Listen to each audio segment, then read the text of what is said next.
Courage, vision, resilience. It's more than just a journey. It's a universe of endless possibility, where a single idea can change a man's life, creating new worlds from the ground up. I am Ricky. I'm your guide through the epic stories of Web3 pioneers. Join me and enjoy the podcast. The Tales of Web3. Welcome to the episode 3 of the Tales of Web3, where we dive behind the scenes with the most epic builders in the Web3 space. Today, we are welcoming Rushi, the co-founder of Movement Labs. Welcome, Rushi. Hey Ricky, thanks for having me. Been following some of the podcasts for a little bit while. And super excited to be on and chat today with you. Awesome. Obviously, the thing that I'm most curious about, right? Obviously, I know you're 14. That's most people think about you on social. What is it like being a young founder out there that have raised so much capital? Like, what is your feeling? Are you scared? Are you excited? I know you're definitely enthusiastic about things you're doing, right? What's your feel? Just feed me all this information. Your mindset, your feelings as probably the youngest founders here out there in the space. Yeah, I think at start it was pretty difficult, man. Like we were in college, this was like post FTX, and like literally everyone's like, "You're too young to be in crypto. You're too young to be a founder." It was quite difficult, especially. Yeah, we struggled. This was like back when everyone said EVM had won and Solana was kind of dead, so people were just like, "Oh, it's Ethereum or nothing." And yeah, we were struggling. It was difficult because we didn't have fancy PhDs or like fancy Google backgrounds.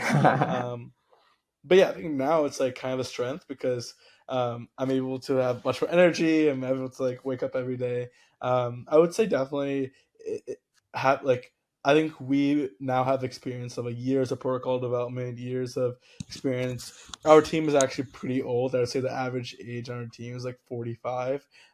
Besides me and Cooper, the rest of the team is like PhDs and like senior architects. So I think what we've done really well is surrounding ourselves with really good talent while we remain kind of the young force. So you have like really experienced talent and corporate builders, and you have young visionaries. So I think we wake up every day, have the ability to really work really hard and bring a lot of energy that a lot of older people. And I think generally we're trying to make Ethereum fun again. It's always been I like the see that, same man. PhD researchers, which is cool and all, like driving technology. But I think we have the opportunity to really drive the future of like Gen Z on Ethereum. And I think that's what we're trying to do. Yeah, I think what you guys did at ECC, I think with Mega East, a lot of the parties you guys hosting, definitely cool, right? That's how we make Ethereum cool again. For you personally, right? Like, let's just dive into one challenge or biggest obstacles that you guys are facing in the entire process of building Movement Labs. Just share one challenge and then how you guys overcome it. Like, we love some details, stories for the audience to learn from. I think the first challenge that we had when we were starting movement, etc., was proving a thesis that most people had written off. So when we started, it was post FTX. After since we weren't doing the best, they both had around 30 million TVL. Ecosystem was kind of lacking at the time, and people were basically saying move is over. And that was when we started building, right? So imagine you're coming to market, everyone's saying the move is dead, that SVM is dead, that anything besides EVM is stupid. And we were coming to market and saying, we're Move. We're going to bring Move back. We're going to make Move cool again. We're going to bring the Facebook technology to Ethereum and the EVM. And I think the biggest struggle was credibility. We didn't have, like a touchdown, we didn't have fancy PhDs. We didn't have a good background. So a lot of the kind of feedback was 1,000 no's, I would say, before we got our first few yeses. So it was probably like 7 pitch calls a day, and it was straight no's every time. everyone was saying, "Oh, who's your lead investor?" We didn't have a lead investor, so wasn't able to raise properly for when we first started off, and very very difficult generally. And then when we scaled, got to market, it was a lot different because then we had a community ecosystem, and from there we were able to scale. So I think the first bigger thing was credibility that we got over. Awesome. How did you find, building that credibility from scratch? I feel like community is definitely an important step. Right? Any tips out there for the community builders when they bootstrap as well and are I struggling? think just be chronically online. Like I still am like always on Twitter, posting 8 to 9 times a day, sharing my thoughts, getting into Twitter beef, and just sharing ideas. I think the one thing that crypto and tech uniquely enables is even if you don't have a fancy PhD or technical degree, you can still show you're credible by creating content. And for me, that I was really focused on smart contract security and sharing my thoughts on how I thought the EVM was insecure. Some people don't like that and still don't like that and think that move doesn't really make sense. But generally, the feedback is the EVM could improve and there are better standards to programming out there. And since November 2022, I've been saying the same thing that the EVM needs to be written, that there's $4.5 billion lost every year in smart contract hacks, and no one's doing anything about that. So the main mission was for movement, like how do we bring this technology to the forefront? And I was chronically tweeting, chronically sharing, going to conferences, networking.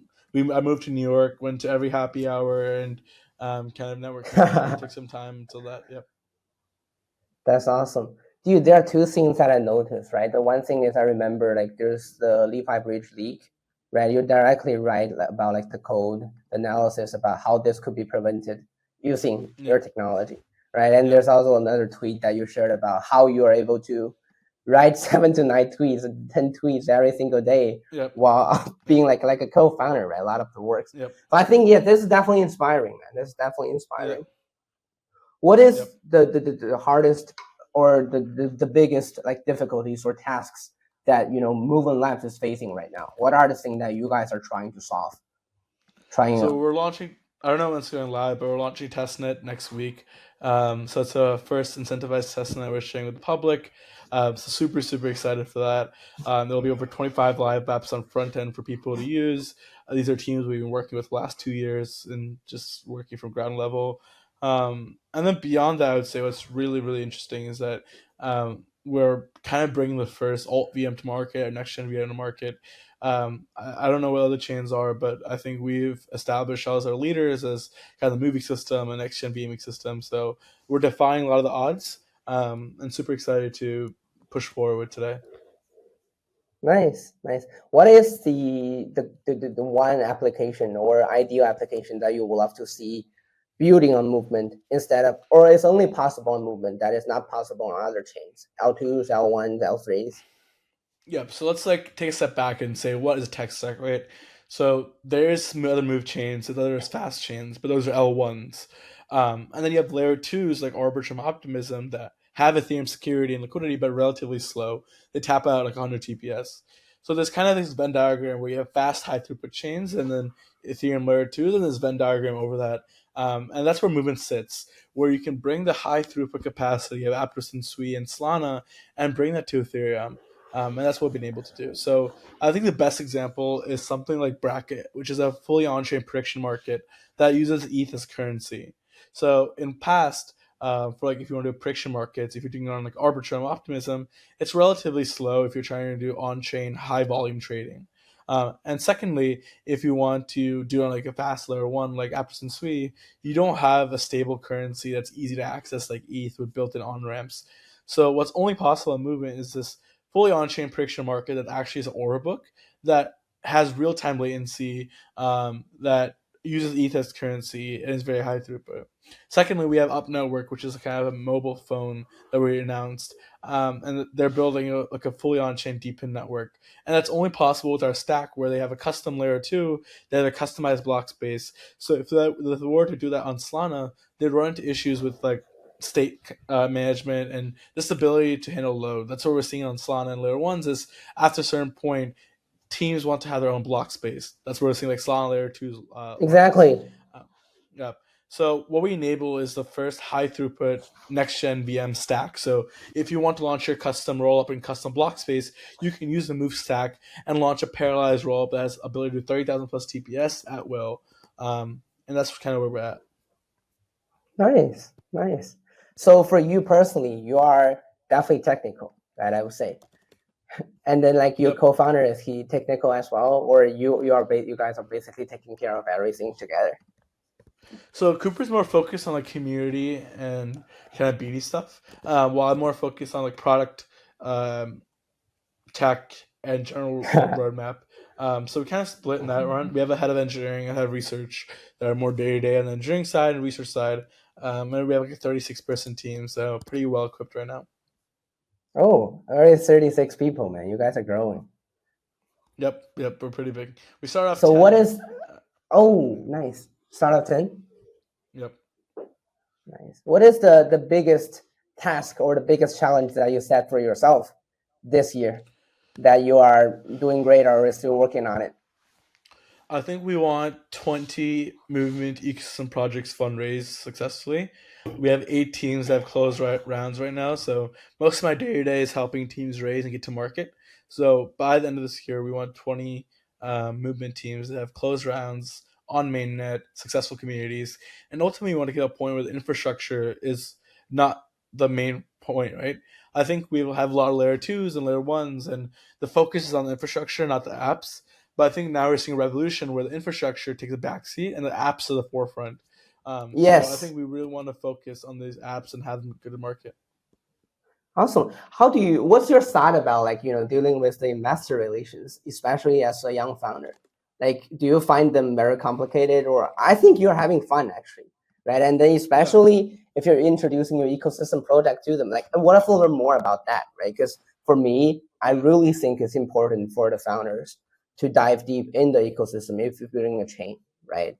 And then you have to help them, especially with fundraising. And that is the most important thing that I see the successful chains that are doing, right? You guys, I see Barra Chain, they're doing great on that as well. What's your thought, journey, and any lessons that you learned from doing this, investor relations, helping connect, making more I think it intros? ultimately comes down to trust. So when we were starting off, we didn't have a network and didn't really know much people, so people didn't trust us. But now we've raised capital, we've got a market, we have some market validation. So investors and people kind of try to trust the movement initiative and the movement brand. So if you're building like a DEX or Orbook, we have teams that have raised rounds from tier 1 and tier 2 VCs, just because they're a flagship app on movement. So that's why we're really excited to have that trust from investors and people who have backed us for over years now. So that's the main thing, just like having that original confidence, and then now having a system that people want to invest in and support and work with. Got it. What's your thought about investors in terms of their relationship with you guys? Do you think they're more like a friends, or they're like a partners? Or I've seen like projects trading investors as like they simply put us the money as like an investor, if you know what I mean. Yeah, I would say for our investors are more friends. Like when we were doing fundraising, is people that we trusted, people that like that will have our backs even in the bear market. So I think for us and me specifically, all our friends are investors and people that I can hang out with outside of work, as well as people who trust the vision and believe in the movement vision. Awesome. Wanted to share a story about how you guys closed your lead. I think that's always the hardest part. Yeah, I mean, I think the polychain guys were very interested in the move thesis. They didn't have exposure before, so it was part of actually a bigger thesis. For context, I was in New York and had known the investors for a while. So it was honestly, it started off as like a trust based relationship. So my general advice is, if you're a new founder coming to system, try to meet people without the intention of raising, and just try to become friends with them and get to know them on a personal level, whether that's through angel investments together or sharing research together. If you don't have a financial interest with them and instead build a relationship first, that makes it a lot easier for you to raise when you get to market, because you have people that already trust you. So yeah, that's kind of where we're at going to market. That makes sense. Relationship always comes before the real business, right? Yep, exactly. Because ultimately, investment is also a founder bets, right? People want to believe that like the founders are backing are the future of the industry. So that's kind of how we work with our founders, and myself is like we really work hard to build up our brand and like personal social brand, which kind of leads to investors trusting us. Awesome, awesome. You know, there's a lot of people out there that they have great thoughts, brilliant ideas, right? But like sometimes it's really hard for them to actually start, you know, making a presence on the social side. I've seen actually so many teams have that, right? They're building amazing product, Yeah, amazing team, but they're not making enough voice. I think you, especially in the Movement Labs team, like you're like making yeah, doing like great on that, right? You always mm, do some fun stuff, meme. I think you guys are even yep, doing like a weightlifting contest, right? Soon in yep, Korean blockchain. Like, dude, like, can you please share more about how you mindset frames around that, how it actually started, right? And how you was able to push yourself out there into, doing all these, very silly stuff on social because it's important, right? Because the smartest yeah, people that I realize they do silly things on social. That's how you get awareness. That's how you make people yeah, know about you. And then they follow yeah. you, your voice becomes from, yeah, obviously you know about this as well, but just wanted to learn more about how you train your mind into actually starting this process and then how this gradually becomes a habit. Yeah, so I think it's ultimately on like having being likable, right? Yes. So community and ecosystems want to back founders that are likable, that are fun, that are entertaining. If you're kind of boring and like not really worrying about your community, it doesn't really work out. You can see this from like some of the hardcore ZK researchers that are very, very talented, but if they're not really likable, it's hard for them to get along with the community. So I think what we've done a really Exactly. good job is people like us. We're funny. We post memes. Like I personally will be like kind of verbal on Twitter. That kind of gets you going and gets people saying, "Hey, this guy has a life and like personality beyond just crypto research," and that leads to people liking you, building friends, building relationships that are beyond the industry. So I think for all founders, it's important to showcase um, like their personality and build a brand that way. And be likable, right? That's just Yes. like truly the number Yes. one thesis that we should do. Yes, yes. Yes. What's the team's activation plan in Korean Blockchain Week? I know you guys are all in for that, right? If I remember Yep. correctly. Yep. Yeah, share more about the plan, what you guys are doing, Yep. and yeah, So we're a title sponsoring or conference partner for KBW. We believe in Korea as one of the biggest market, if not the biggest market, for consumer and social apps. This is because tokenization and kind of collectibles in Korea is very big around media, entertainment, sports. We're seeing a lot of crypto interest natively in the Korea region, especially Seoul. So part of our initiatives to go APAC is this heavy emphasis on Korea as a nation and industry. And Movement's proud to title sponsor alongside Sweetie Foundation. nice, nice. Do you guys have any specific target in the market in terms of like developers and builders globally, or is truly just decentralized? It's all out there. Yeah, so kind of it's a mix of DeFi and I would say consumers. So in the short term, the goal for Movement is to be secure DeFi hub on Ethereum. In the past, there's over $4.5 billion lost in smart contract hacks. Movement has the opportunity to be the secure DeFi hub for capital on chain. And then beyond that, where we get is the ability to do high throughput transactions, customize block space, customize high throughput rollups. So if you're like a game or if you're a consumer app and you want your custom chain and you want high throughput capacities, we're pretty much the only framework on the market where you can launch a custom high throughput chain. So that with the combination of secure DeFi enables us to tackle a bunch of developers. And then specifically, since we are even compatible, we have this mix of Move developers that are new to the industry and EVM developers that are already existing. So it's like a Move EVM, kind of getting both and best in one shot. So that you guys will be able to saturate both market and then find the Exactly. most developers in both space. Awesome, Exactly. awesome.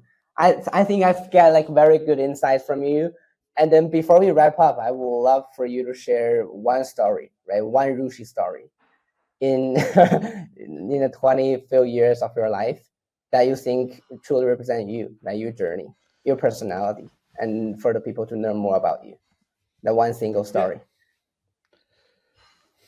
One story. It Uh, can be related with movement labs. It can be your personal stuff, right? Just wanted to people who listen to this podcast after hearing about the story, they wanted to learn more about. Okay, this is Rushi, right? And this is yeah. the type of stuff that he does. that makes him Yeah. who he is today? I think movement is the story of two scrappy entrepreneurs. For example, Cooper, he got into crypto to support his family. His father was in the Korean War, was disabled veteran. So at the age of 14, Cooper had to work for companies and kind of pay for his family to feed his household in Ohio, a small town in Ohio with like 50 people. For me, the story was I wanted to get into crypto to pay for college education and be able to go to school. So we actually got into crypto more as to like survive, and then fell in love. So I think the story movement is like we're never going to be the fancy degree or the fancy background or the best research, but instead what we're going to get is two very scrappy founders and a very hungry team that will simply outwork everyone else. And we're excited to come to market, prove our stack, prove our ecosystem, and take it from there. Awesome. Thank you for sharing that, man. Yeah, I will give the last few minutes for you to share more about, what's are coming up. What are things that you're most excited about? And then what should people be staying tuned about for movement? Yeah, we have testnet coming up next week, or this week if it's going up, if this podcast goes up then. Mainnet coming end of this year, which we're super, super excited for. Fundraising announcements, mainnet announcements for teams. We're really focusing on the builders, so if you're even app, if you're a Move app, or interested in Move at all, just reach out. Happy support and guide you, incubate you, support you. Excited to come to market. Let's go. Let's go. Again, thanks for joining the Tales of Web3. I'm really looking forward to talk to you again in the future. Yep. Thanks so much for the time, man.